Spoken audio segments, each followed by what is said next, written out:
அஸ்ஸலாமு அலைக்கும். இன்றைக்கி செய்ய போகிறது எண்ணெய் ஊற்றிட்டேன். சுதிரியாக்கு கருவேப்பிலை, பச்சை மிளகா, இறால், வெங்காயம், தக்காளி பழம் எல்லாம் போட்டு தாளிக்கிறேன். இதுக்கு பேர் சுதிரியா. நல்ல பெரிய இறால்.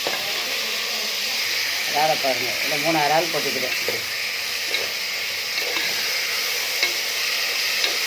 தக்காளி, வெங்காயம், கருவேப்பிலை, பச்சை மிளகா, வீட்டு மசாலா, தேவையான அளவு உப்பு, தேங்காய் எண்ணெயில் தாளித்து ஊற்றிட்டேன்.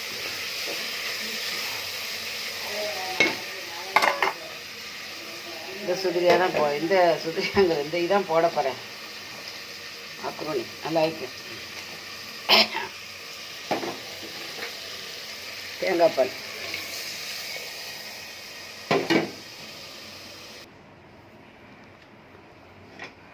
வேலை முடிஞ்சிட்டு. கலர் கருப்பு கலர் அழகாத்தான் வைக்கிறேன். இது ஜப்பான் உள்ளது. எனக்கு ஒரு ஆள் தந்துட்டு ஜப்பானில் இருந்து கொண்டு வந்தது. அங்கெல்லாம் அதிகமாக இந்த மாதிரி கலராக தானே வரும். சரி, பார்க்க லுக்காக தான் வைக்கிறேன். சரி, பார்த்துட்டு லைக் பண்ணுங்கள், ஷேர் பண்ணுங்கள், சப்ஸ்கிரைப் பண்ணுங்கள். அஸ்ஸலாமு அலைக்கும்.